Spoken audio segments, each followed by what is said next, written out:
investigando, posiblemente algún día te lo encuentres. Sería interesante. Venga, más cosas, preguntas que...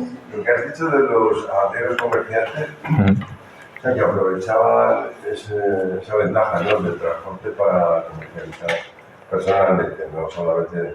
Y el duque, o los duques tenían algún tipo de transporte especial, ya que tenían esos territorios tan enormes separados.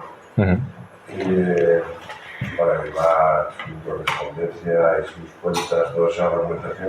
Sí. Y las personas, ¿no?, que iban y venían, supongo. Sí, precisamente se apoyan en en una arriería independiente, sobre todo la de Candelario, ¿no? De hecho, los paños de Béjar, cuando se introducen en el mercado madrileño, fundamentalmente la primera mitad del siglo XVIII, lo hacen apoyándose en relaciones comerciales previas de la comarca, que son los choriceros de Candelario y los lenceros, los tratantes de lienzos que ya existían en Hervás. Y los duques hacen lo mismo. Los duques, los arrieros de Candelario los utilizan como correo y para mover las cosas. Y de hecho los libros de cuentas aparecen, ¿no? Si no me acuerdo, no lo puedo acercar, es un pago precisamente a un arriero de Candelario que lleva, entre otras cosas, lienzos desde Béjar hasta Madrid, este pago. Sí. ¿Y cuenta cómo viajaban los arrieros? Pues... Se juntaban varios, o sea, de diferentes tipos. ¿Y cómo iban? Sí. Iban armados, con escopetas y con espadas, todavía en el siglo XVIII, y aparecen en la documentación y aparecen en los pleitos contra bandoleros y de hecho, bueno, en el siglo XVIII, pero otra de las cosas que tengo pendiente estudiar, ¿no?, cuando tenga un poco de tiempo, es los señores del lino. Más que esos comerciantes, cuando realmente tienen más poder, es en los siglos XVI y XVII, más que en el XVIII, y encontré incluso hace no mucho un juicio contra uno de estos arrieros en Extremadura que lo matan para robarle la mula y los lienzos que lleva. De hecho, era uno de Puerto, que si no me equivoco era Pedro Pérez, y le apodaban el Guapo. Y en un camino de Extremadura para robarle, y es todo un proceso contra los que... Sí. Por eso, hay más que ver, pero sobre todo eso, van armados. E incluso también en el libro aparece uno que le juzgan por contrabando, por un desafío con espada con un vecino. Hay cosas curiosas, sí. Aquí en Béjar los arrieros estuvieron durante mucho tiempo sacando los tejidos de los diferentes fabricantes. Entonces se juntaban en varias reatas de mulas de diferentes fabricantes, los arrieros eran independientes, ¿no?, pero que llevaban paños sobre todo a Galicia. Está documentado en el siglo XIX, llevaban a Galicia paños. Y luego, cuando venían, iban armados, por supuesto, y cuando venían, que traían el dinero, traían la pasta, pues más si puede ser más armados todavía. Y luego hubo arrieros que se enriquecieron, pero mucho. Por ejemplo, los García y Cascón, los antecesores que eran Cascón más que García y Cascón, los antecesores procedían de Fuentes de Béjar. Y en el siglo XVIII ya hay noticias de ellos como arrieros, y ellos iban a por lana para las fábricas bejaranas. Iban sobre todo a Extremadura y más lejos, llegaban hasta Andalucía a veces, y subían luego. Y en un momento dado se dieron cuenta de que, pues en vez de transportar lana para otros, yo te doy tanto y me compras tantos kilos de lana y tal, porque ¿por qué no la compraban ellos y la vendían? Y así empezó el verdadero negocio. O sea, ya no solo con la arriería, sino con el tema de vender la lana, en este caso a las fábricas bejaranas. Y los García y Cascón, primero Cascón y luego García y Cascón, pues hicieron una fortuna. Y dieron trabajo a todo el pueblo de Fuentes en el apartadero de lana que tuvieron, no sé si algo de lavado, y luego ya se trasladaron a Béjar. Y la fábrica de García y Cascón, que si la conocéis, es, si sales por la carretera de Ciudad Rodrigo, para lo que no los conozcáis bien, y paras en ¿cómo se llama? Lo de...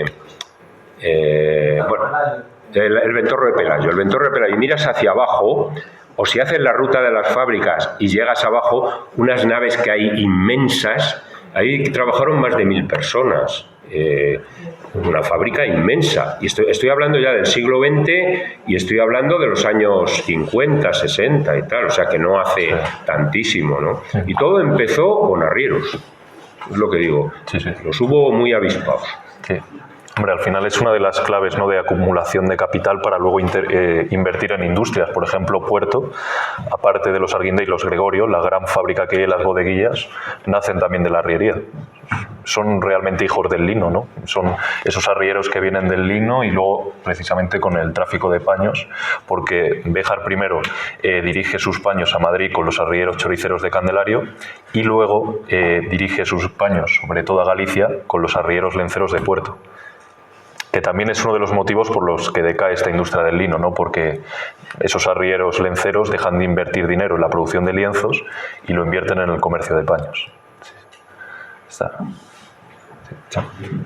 Bueno, ¿qué es lo que hace idóneo, ¿no? O que la Sierra de Béjar, pues, al final favorezca ese crecimiento del lino como para que al final abastezca de tanto el puesto de trabajo o de esa producción que quiere tanta fábrica? Pues una pregunta muy buena, porque claro, son las zonas de montaña y el minifundismo. Es decir, la propiedad de la tierra muy parcelada y la propiedad muy repartida, ¿no?, que al final no permiten a la agricultura ser el único medio de subsistencia y hay que buscar otras fuentes de ingreso. Realmente, sobre todo en esta zona, lo que más se ve es que se complementa explotación de castañares, la castaña injerta, ¿no?, y además la madera, y la manufactura de lienzos y la herrería. Son los tres ejes, ¿no?, de la economía, pero es eso, la clave es una economía de montaña de régimen minifundista. Muchas gracias. Sí. Pues fíjate, estaba yo pensando, desde luego la gente agricultora, pues la verdad es que con los minifundios tenían muy poquito. Entonces lo complementaban perfectamente, que era, por ejemplo, hilaban con la rueca de hilar, hilaban para las fábricas de Béjar. Cuando llegó la Jenny de hilar, esa última que os puse, se calculaba, Rosa Ros calcula que quitó los puestos de trabajo a 20 hilanderas cada máquina. Es decir, con esa máquina podía hacer el trabajo de 20 hilanderas. Entonces, claro, eso quiere decir que muchas hilanderas estaban en los pueblos, pues aparte de cuidar a la familia, el huerto, esto y lo otro, pues en sus horas libres hilaban, ¿no? Hilaban.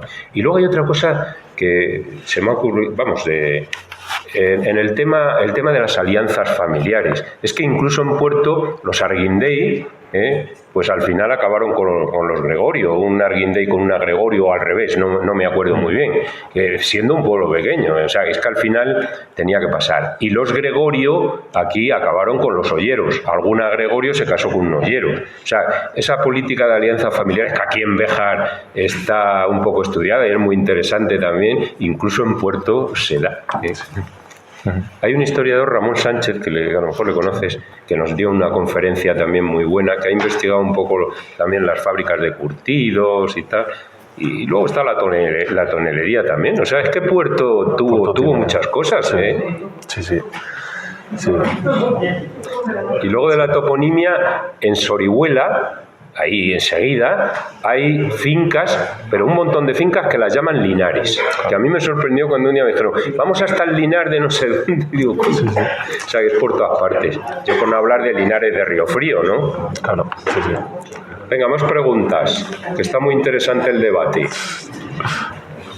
Que además Jaime sabe muchísimo ya de todo esto. Y más que va a saber. Está claro. Oye, es curioso, a mí siempre, como yo he investigado en otras cosas, en ingeniería, pero es muy curioso, aquí está también Álvaro González Cascón, que es un buen investigador, está Carmen, que no voy a decir nada, que cómo empiezas con una cosita que te llama la atención, ¿listo? Y empiezas a tirar del hilo, las expresiones textiles, que las hay por todas partes, y al final por el hilo se saca el ovillo, si se puede, ¿no? Si no se puede, pues no. Pero es bonito, es bonito. ¿Allí quiere preguntar alguna? Yo pregunto más a lo personal, porque antes a una pregunta que ha hecho otra persona, has dicho que este libro es un poco lo que te ha tocado estudiar.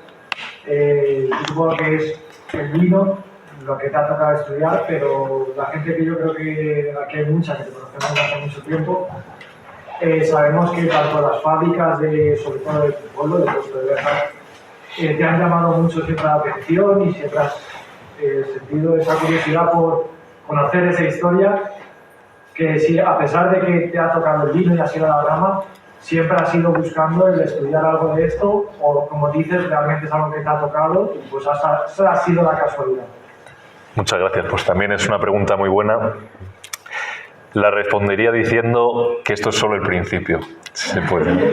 Que, por supuesto, eso al final siempre estará ahí y, claro, la industria de curtidor de puerto al final, desde muy niño he ido investigando, he ido buscando y encontrando cosas y seguro, espero, si Dios quiere, ¿no?, que escribiré ese libro cuando pueda. Y esto también al final, porque también hay que ir en orden cronológico, porque son las bases. También la industria de toneles me gustaría estudiarlas, ¿no? Al final, entre muchas cosas, ahora también estoy con la tesis, no solo este proyecto del Duque, sino todos los proyectos que hace y más cosas y demás, pero en el futuro, por supuesto, me gustaría estudiar eso, la industria del lino, la industria de curtidos y la industria de toneles.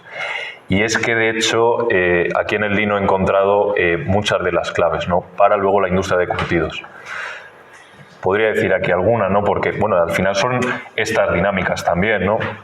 Y que esto, bueno, yo soy Arguindey, pero Arguindey es un apellido de muchas generaciones que tengo muchos más apellidos.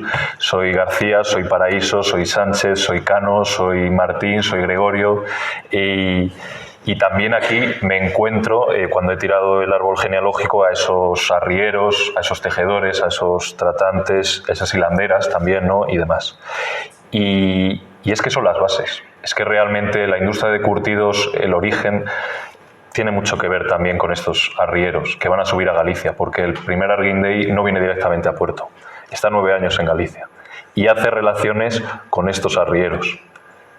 Y de hecho es que cuando viene, tiene un hijo al mes o a los 2 meses, si no me acuerdo, el primer hijo, y el padrino no es otro de los vasco-franceses que vienen con él, es uno de estos arrieros.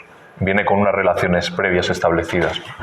Y bueno, se podrían comentar muchas cosas, ¿no? También las dinámicas estas de contratación de maestros artesanos extranjeros también está muy relacionado, ¿no?, con luego lo que serán Arguindey y otras familias que vendrán también como Petit y demás y tal. Pero bueno, sí, también tiene todo una parte personal, por supuesto, sí. Muchas gracias. Sí, sí. Pues el primero que vino era Arguindegui, ¿no? Sí, se cambia el apellido Arguindey, sí. Sí, sí. Que además a mí siempre me extrañó que viniera un francés a poco de acabar la guerra de la independencia y se estableciera en Puerto. Sí. Es que era raro, es una cosa extraña. No sé si fue 1818, pudo el ser. 24 aquí. O el 24.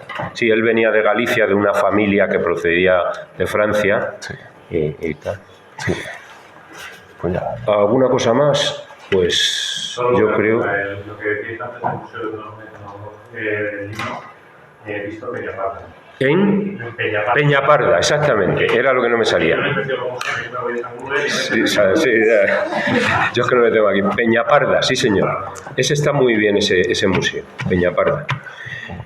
Pues el libro está en las librerías, el que lo desea adquirir y nada, y oye, y el Centro de Estudios Bejarano nos sentimos muy satisfechos de haberte dado este premio, de haber editado este libro, que ha quedado muy bien.